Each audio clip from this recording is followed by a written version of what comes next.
दिल ने फिर याद किया मैं ब्रेक के पार आप सभी का तहे दिल से इस्तकबाल है। आज हम यादें ताज़ा कर रहे हैं ओ.पी. नैयर साहब के बारे में।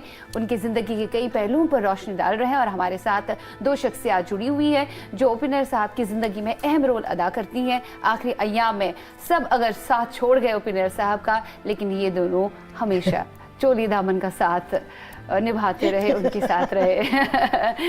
अच्छा, आप हंस रही है, इस हंसी के पीछे भी कई सारी बातें हैं, छुपी हुई है, कुछ शरारती बातें भी छुपी हुई है। कोई शरारती बातें तो है ही नहीं, जो शौक आखिरी हमें दुख है इस बात का कि मैं सोच रही हूँ वो कुछ बीच में थोड़ा से बीमार भी थे तो फ़ोन भी मेरे पास आया था। जिनके पास वो रहते थे वो लेडी कभी कभी जब मेरी फ़ोन से बात होती थी तो मैं उनको, क्योंकि वो गुरबानी एंड के डेज में वो मुझे कहने लगे बेटा आओ ना, तो मैं उनको अंकल कहती थी। कहते हैं देख तेरा अंकल है, अभी उसकी थोड़ी सी तबीयत ज़रा, खुद होम्योपैथ भी थे वो, तो दवा तो होम्योपैथी वो लेते थे।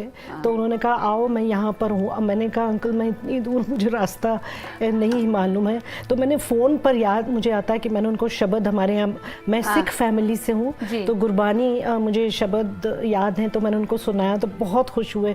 तो और वो उस लड़की का नाम था राजू, तो वो कहते थे राजू राजू देख कैसे गाती है। और बहुत खुश हो, बहुत जब मैं गाती थी बहुत खुश होकर बहुत आशीर्वाद देते थे, बहुत आशीर्वाद देते थे। और उनका आशीर्वाद बहुत अच्छा रहा आपकी लाइफ में। मेजॉरिटी गाने राइट उनके साथ। अभी अहमद वसी साहब पे थोड़ा आते हैं, फिर आप पे आ जाते हैं। अहमद वसी साहब, रफ़ी साहब की बात हो रही थी। सबसे पहले आपकी पहली मुलाकात ओ.पी. नैयर साहब के साथ, और उसके बाद रफ़ी साहब के साथ उनकी दोस्ती बहुत अच्छी रही, गहरी रही। रफ़ी साहब से बहुत अच्छे नगमे गवाए, लेकिन उसके बाद बीच में ऐसा क्या हुआ कि दोनों के दरमियान इख्तिलाफात हुए? क्या उसकी यही वजह थी कि वो रफ़ी साहब बहुत पंक्चुअल थे, वो भी लेट आए थे सेट पे? सही वजह, असल वजह क्या है वो आप कहेंगे? पहली बात तो नैयर साहब से मुलाकात की आपने पूछा है।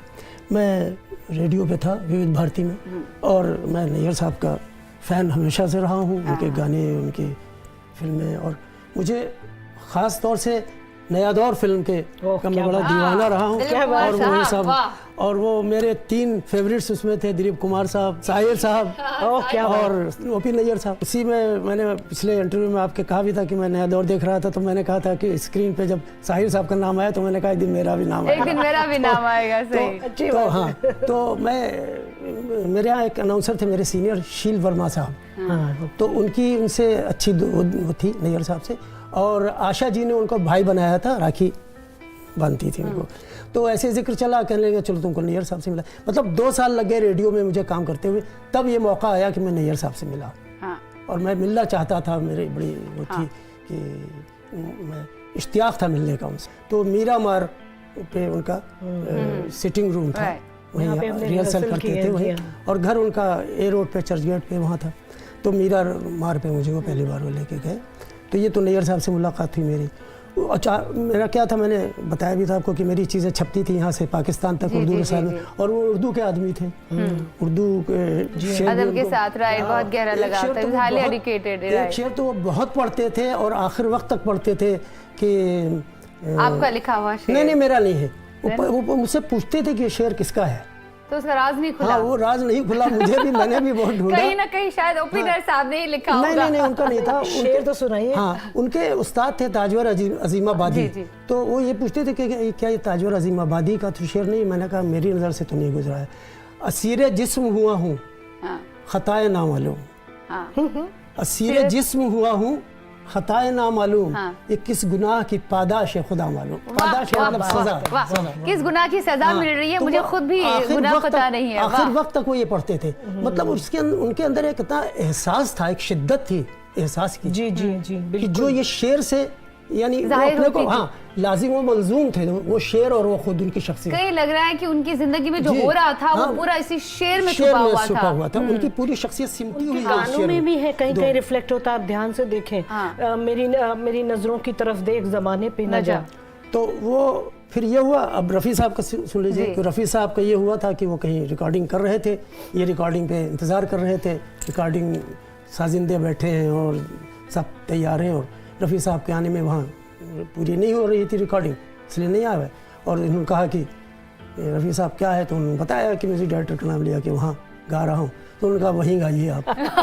हम ये कह सकते हैं वो इतने इन्वॉल्व थे अपने म्यूजिक को लेकर, अपने I फन think को, so. हुनर को लेकर, जी जी। और एक्सपेक्टेशन। अच्छा कह रही हैं, बहुत खूबसूरत कहा। ये वो मोहम्मद रफी साहब हैं। और ये मोहम्मद रफी साहब जो हमेशा पंक्चुअल रहते थे, उन्हें कि जो उनकी सजा मिल गई। रफी साहब के इतने फेवरेट थे कि आपको पता होगा इंडस्ट्री में एक बात आम है कि जब दो उस्ताद फिल्म साइन की उन्होंने, तो राज कपूर साहब उनके, ठीक है, और राज साहब इतने बड़े म्यूजिक के जानकार थे, सब कुछ था, उन्होंने कहलाया कि मेरे घोस्ट वॉइस मुकेश जी हैं, उनसे गाने गवाए। तो उन्होंने कहला दिया कि मेरी स्टाइल पे मोहम्मद रफी फिट होते हैं।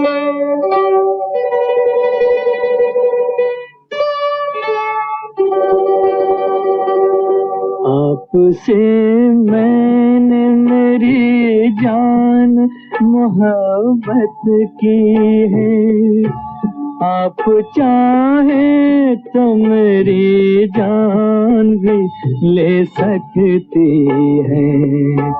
आप जब हैं तो मेरे पास मेरा सब कुछ है।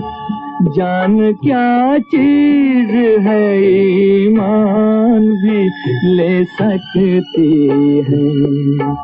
आपसे मैंने मेरी जान। मतलब ये रफ़ी साहब की इज्जत हूँ। आपको भी मालूम है, दुनिया को भी मालूम है कि किशोर कुमार साहब पर्दे पे गा रहे हैं और आवाज मोहम्मद रफी साहब, मन मोरा बावरा, ये ओपनर साहब ही कर सकते थे। ऑल्सो शोज कि कितना कॉन्फिडेंस उनको अपने काम के ऊपर। ये वो मोहम्मद रफी हैं हाँ, जिनसे वो हर तरह के गाने गवा चुके थे। क्लासिकल गाना था ये मन मोरा बावरा। मैंने बचपन से शास्त्रीय संगीत सीखा है, तो तानपुरे का इस्तेमाल करते हैं। हारमोनियम ज़्यादा मुझे आता नहीं है, तो वो हारमोनियम पे मैं जब इन कॉम्पोजिशंस को देख रही हूँ तो उनकी सोच मुझे दिख रही कि ये सुर यहाँ से यहाँ कहाँ जा रहे हैं। जैसे एक गीत है, देखिए, आज तो ये निगाह आप पर मेहरबान हो गई, लीजिए अब शुरू प्यार की दास्तां हो गई। आपकी आँख उठी और हम हंस के पास आ गए। क्या करें जाने मन, आप ही हमसे शर्मा गए। अब साइन लाइन, हो नो लुलू, हो नो लुलू, हो नो लुलू, हो नो लुलू, हो नो लुलू। कुछ और बातें हम करेंगे क्योंकि आप दोनों बहुत अच्छे से जानते हैं। अब कितना अच्छे से जानते हैं ये आप इस सवाल से बताएंगे मुझे। दिलराज जी, आप मुझे बताएं, ओपनर साहब को कई सारे शौक थे, राइट? तो खाने का भी बड़ा शौक था, लेकिन खाने में एक खास डेजर्ट था जो उन्हें बहुत ज्यादा पसंद था। उस डेजर्ट के बारे में अगर आप दोनों में से किसी ने बताया मुझे तो मैं बहुत खुश हो जाऊंगी। मैं बताऊं भरवा करेला। वो तो खाने की बात है, डेजर्ट भरवा करेला। हाँ, भरवा करेला, राइट। और वो हम लोगों के चपातियां जो पकती हैं, हाँ, वो उनको बहुत पसंद थी। बिल्कुल सही। अच्छा, उल्टे डेजर्ट में उसमें तो मैं नहीं बता सकता कि डेजर्ट में उन्हें कुल्फी बड़ी पसंद आती थी। हाँ, मैंने उनके साथ खाना बहुत खाया है। आइसक्रीम भी वो बहुत खाते थे। हाँ, और आइसक्रीम के बहुत नाम उनको याद है जो मैंने कभी सुने नहीं। वो हमेशा मुझे, मैं ताज में भी गया, गेलार्ड में भी गया, और इतने होटल से वो मुझे अपने साथ ले गए और उन्होंने ऑर्डर दिया और मुझसे कहा ये मैंने कहा मुझे ये मालूम ही नहीं, कैसे आप जो चाहिए मंगा लीजिए। तो वो खैर कुछ पिक्चर्स हैं हमारी, आप ये मुझे बताएं, ये कौन सी याद दिलाती है ये पिक्चर? ये तो मैं जो फर्स्ट टाइम बम्बई में आके मेरी परफॉर्मेंस हुई थी तो क्लासिकल म्यूजिक गा रही थी, और ये रिकॉर्डिंग है फिल्म की। बहुत छोटी थी आप तब? जी हाँ, छोटे, बहुत बचपन से स्टार्ट किया। नैयर साहब के गाने भी गाए तो भी वो देख रहे थे कि पहले उन्होंने देखा, कहते हैं गाती तो बहुत बढ़िया है। मुझे लगता है विविध भारती पे है, प्रोग्राम पेश कर रहे हैं। और वसी साहब, आपने भी एक प्रोग्राम पेश किया विविध भारती पे उनके साथ, दैट आई आल्सो रिमेंबर। ये खयाम साहब उनके साथ हैं। खयाम साहब और नैयर साहब की साथ साथ कम तस्वीरें हुई, इतने यानी चारों बड़े म्यूजिक डायरेक्टरों की शायद ही कोई तस्वीर मिले साथ। आए हैं दूर से मिलने हुजूर से, आए हैं दूर से मिलने हुजूर से,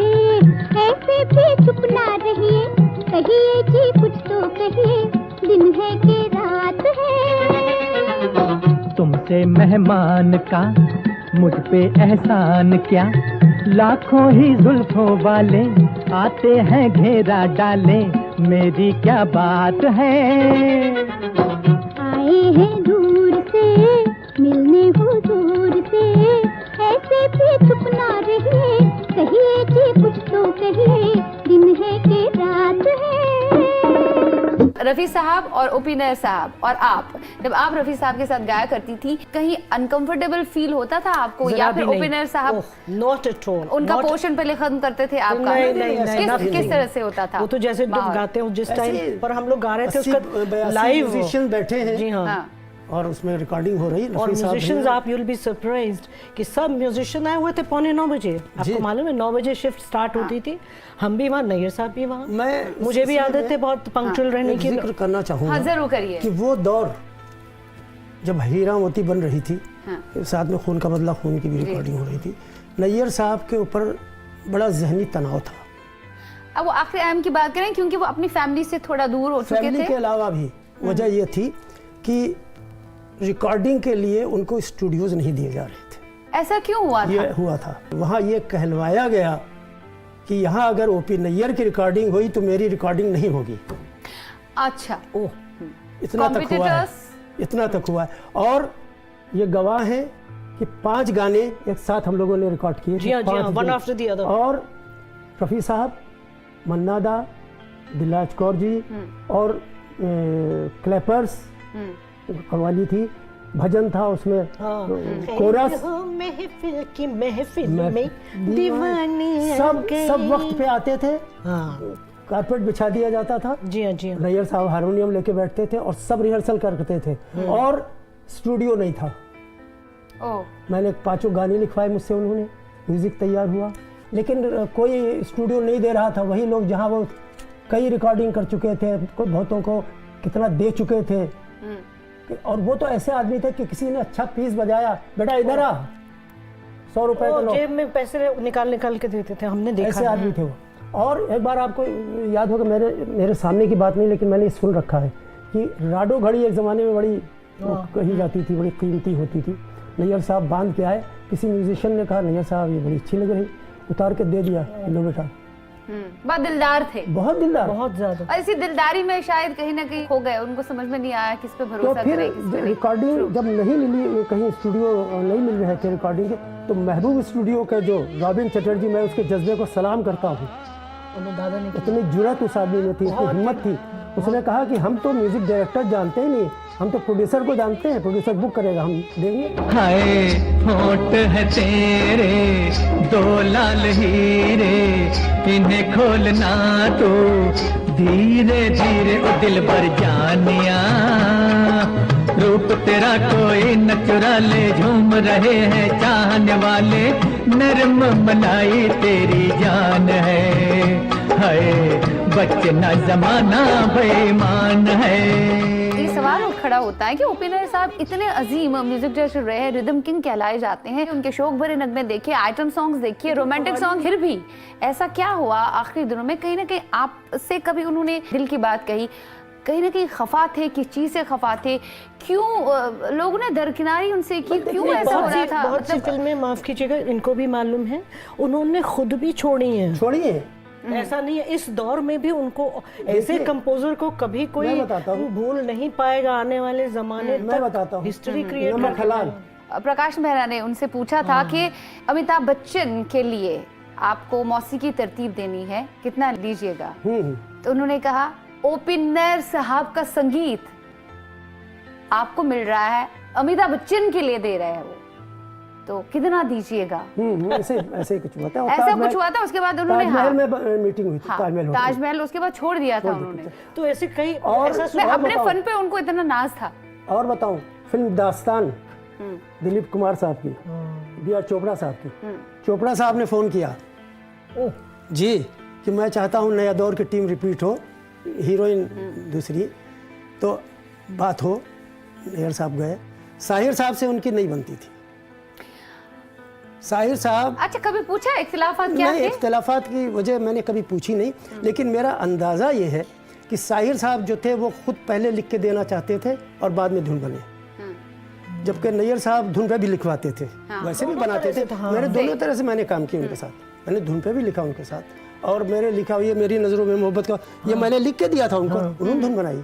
बहुत तुम खुद बढ़िया। को देखे हो सदा मैंने अपनी जैसे ही नज़र से। सुना ऐसे देखो मेरी खूबसूरत कॉम्बिनेशन गाने का जी चाहे, और उसमें आपको मैं सुना, जब आपने बात की मुझे इजाजत दीजिएगा, देखिए इसमें क्या लिख रहे हैं वसी साहब। मैं एक मिनट में पूरी हाँ, जी जी जी, माफ कीजिएगा। नहीं, वो इसलिए आप ही जहन से निकल जाएंगे। आपका अब भूलने भी लगा, उम्र हो गई।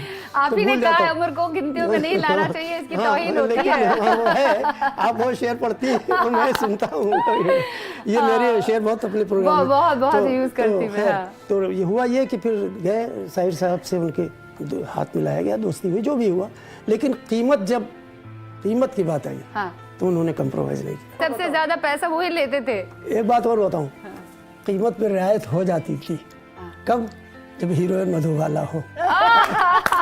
क्या बात है जी, मैं बता रहा हूँ। तो मधुबाला जी को बहुत जाते थे नहीं, वो ऐसा था। देखिए मधुबाला जी फ्रेंडली थे, बहुत फ्रेंडली। मधुबाला जी खुद भी, उनके चूंकि उनमें जो एक शोखी थी, उनके अंदर एक तरह का बांकपन था, एक कहना चाहिए एक जवानी थी, तो वो उनको लगता था कि इनकी म्यूजिक और उनकी बॉडी लैंग्वेज, उनका मैनरिज्म, एक्टिंग का फिट बैठता है। इसी बात पर मधुबाला जी के साथ उनकी फिल्में, उसका एक गाना, और हम साथ ही उस गाने के साथ हम ब्रेक ले लेंगे। दिलराज जी।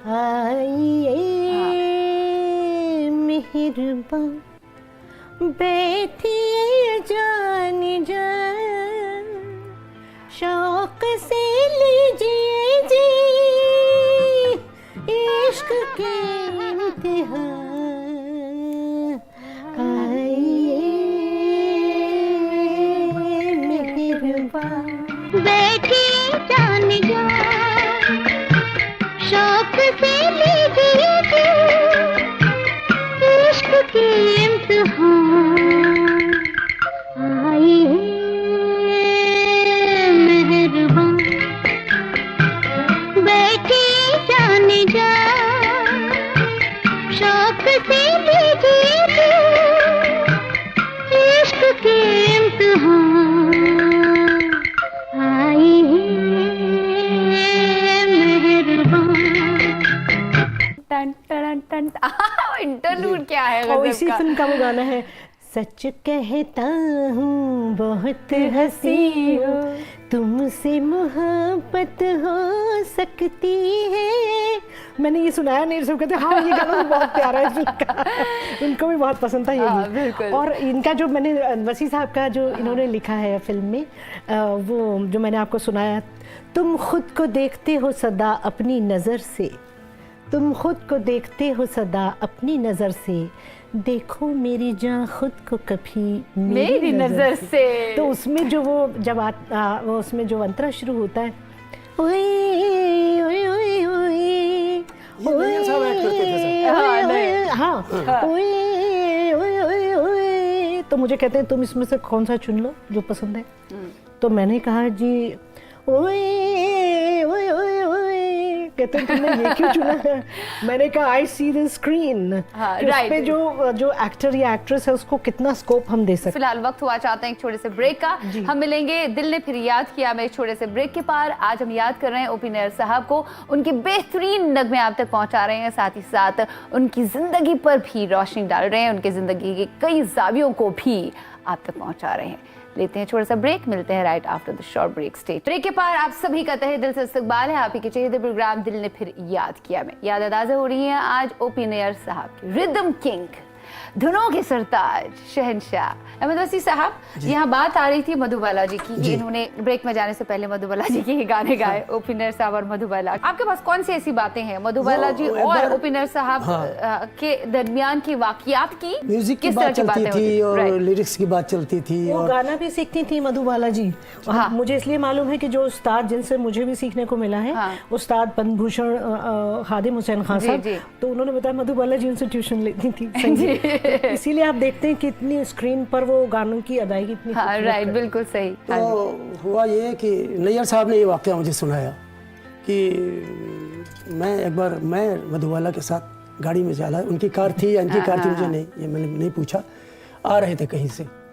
तो ऐसे बातों बातों में उन्होंने नैयर साहब ने कहा कि मेरी फैमिली तो आपको इतना पसंद करती है कि अपने मेरे घर के दीवार पे आपकी तस्वीर लगी हुई है। तो मधुबाला जी कहीं जा रहे हैं तो ये लोग कहीं इनके घर की तरफ मोड़ लो। अब कहने लगे कि मेरे तो सच कह रहे हैं कि झूठ कह रहे हैं। तो कहने लगे कि मेरे तो पसीना छूट गया। तो कहने लगे मगर नैयर साहब बहुत शार्प माइंडेड आदमी थे, इतना संभाल तो फिर बोल ली थी सुनिए तो बड़े मजेदार बात। तो उसके बाद क्या उस जमाने में ये मोबाइल तो था नहीं, सही। घरों में भी फोन सही। कम लोगों के पास होते थे। उस जमाने में कहीं स्टोर में किसी मेडिकल स्टोर पे वो रखे होते थे और पैसे डालिए और घुमाइए, वो सब होता था। तो इन्होंने देखा कि उस तरफ इधर से जा रहे हैं, उस तरफ एक मेडिकल स्टोर है, वहाँ टेलीफोन रखा हुआ है। तो लाल वाल था तो दिखाई दिया, तो कहने अरे मुझे ज़रा दवाई खरीदनी है। तो रोका और चल के उधर गए और वहाँ से घर पे फोन किया कि देखो हाँ कि एक पिक्चर लगा दो, मधुबाला देखने आ रही है। तो हाँ, तो घर पे किसी ने नहीं, उनको नहीं पता चला। कहने मैं और खरीद के कुछ मेडिकल दवाई ले ली, तो कोई ऐसी बात नहीं। इतनी दिल्ली में मोहब्बत थी मधुबाला जी से। तो आके लेने, उसके बाद वहाँ आई तो उन्होंने देखा तो बड़ी खुश होके गई। क्या बात है, काफी मजेदार किस्म इंसान थे और मजेदार संगीतकार थे। लेकिन अभी क्योंकि वक्त हमारे पास ज्यादा नहीं है, रफी साहब के साथ फिर वापस दोस्ती कैसे हुई? ऐसा है कि रफी साहब जो थे वो तो खुदा तरस इंसान थे, फरिश्ता सिफत इंसान थे। जितने अजीम गुलकार थे उतने अजीम इंसान थे वो। रफी साहब का जवाब ही नहीं है बिल्कुल। तो कोई इनके कोई फिल्म इंडस्ट्री में ऐसा आया हो मैं तो नहीं समझता हूँ। तो क्या था कि वो हर ईद पे अपने सारे सर्किल को सवैया भेजा करते थे। ये रफी साहब तो के दिल में तो कुछ नहीं था, लेकिन इधर नैयर साहब जरा थे, तो उन्होंने भिजवाया। तो ये उस वक्त मौजूद नहीं थे अपने अपार्टमेंट पे, जो म्यूजिक रूम पे। इनका जो लड़का जो काम देखता था उसका नाम था फिलिप्स। तो फिलिप्स ने लेके रख लिया, हर साल रखता था, ले लिया। ये जब आया तो कहले क्या है, कहले रफी साहब के यहाँ से सवैया आई, कहले जाओ वापस करके आओ। तो उसको नोट पैसे निकाल के दिए, जाओ टैक्सी से जाओ। अब वो रहते थे बांद्रा में रफी साहब, ये वार्डन रोड इधर। तो चल के अब उसने टैक्सी की और गया वहाँ, वापस तो वहाँ गया तो रफी साहब ने देखा, समझ गए। रफी साहब ने अपनी गाड़ी निकलवाई। अच्छा, उनको खुद चाहिए थे रफी साहब? नहीं, रफी साहब ने गाड़ी, उनका बड़ापन आप देखिए। रफी साहब का खुद हाथ में अपने लिए हुए चले आ रहे हैं और आके दरवाजे में घंटी बजाई। तो उस वक्त फिलिप तो था नहीं, तो दरवाजा इन्होंने खोला। तो कहते हैं हम दोनों मिलके इतना रोए हैं। That is रफी साहब। और That is truly रफी साहब। और ओपी नैयर, ये ओपी नैयर रफी साहब थे जो लेके आए, और ये ओपी नैयर कह रहे थे कि इट वाज माय फॉल्ट, ये मेरी गलती थी। मुझे लगता है कि उनकी जिंदगी में जिस तरह रफी साहब लौट कर आए, उन्होंने सॉरी कहा, उनको रियलाइज हुआ। इसी तरह से कई सारे लोग अगर वाकई में उन्हें चाहते थे ना, वो चले जाते, उनसे माफी मांगते, हो सकता है सिचुएशन एंड में अच्छी होती। उसके बाद पहला गाना जो गवाया है दोस्ती के बाद, तो वो मेरी नजरों की तरफ देख ज़माने, मेरी नजरों की तरफ देख ज़माने पे न जा, दिल की आवाज भी सुन, मेरे फसाने पे न जा। जिसमें वो कहते हैं मैं हकीकत हूँ। तो मैं तो कहूँगा कि ओपी नैयर हर दिल में है, हर दिल में होठ में है। और वो एक बार उनकी तरफ से ये शेर सुन लीजिए कि फनकार हूँ, फनकार हूँ, धड़कन की तरह दिल में रहूंगा। वाह, फनकार हूँ, धड़कन की तरह दिल में रहूंगा, उड़ जाऊंगा फिर भी इसी महफिल में रहूंगा। वाह, क्या बात है। आपका फेवरेट गाना जाते जाते हो जाए? चांद सर्द सर्द है, चांद सर्द सर्द है, मेरे दिल में प्यार का हल्का हल्का दर्द है। ओ चांद सर्द सर्द है, चांद सर्द सर्द है। मुझे तो लगता है जब ओपी नैयर साहब अपने सिंगर्स से गवाते थे तो ये सारे एक्शन मुझे लगता है वो खुद ही किया करते थे। नहीं आप हम कुछ हमारे लिए भी छोड़ दीजिए। मैं नेचुरली जो हूँ वो हूँ। और अंकल नैयर को मेरी यही चीज इतनी अच्छी लगती थी। वो कहते थे कि इसकी ये जो है वो वैसे ही बात करती है। और उन्होंने मेरी मम्मी से कहा बहन जी, वो पंजाबी में कहता है बहन जी, जिस तरह मेरे नाल गल कर दिया था कोई नहीं करता। बहुत बहुत शुक्रिया आप दोनों का, आप स्टूडियो में हमारे साथ शिरकत फरमा रहे। ओपी नैयर साहब के बारे में कई सारी बातें हुई। बहुत बहुत शुक्रिया आपका, आपने याद किया। और और नैयर साहब को याद किया, ये उनको मेरे लिए याद- बड़ी जी जी जी खुशी। बहुत खूबसूरत। उम्मीद करती हूँ आपको आज का दिल ने फिर याद किया, ओपी नैयर साहब के बारे में बेहद पसंद आ गया होगा। लिखिएगा ज़रूर shiva.lateef@nw18.com पर। एक नई शख्सियत के साथ हाजिर हो जाएंगे अगले दिल ने फिर याद किया में। तब तक के लिए अपना ध्यान रखिएगा, अच्छी मौसीकी सुनने की आदत डालिए। मौसीकी आपको काफ़ी कुछ सिखाती है और दूसरे आलम में लेके जाती है, स्पेशली ओपी नैयर साहब का संगीत जो सर चढ़ के बोलता है। फिलहाल खुदा हाफिज़, I will be seeing you next Sunday. sayonara।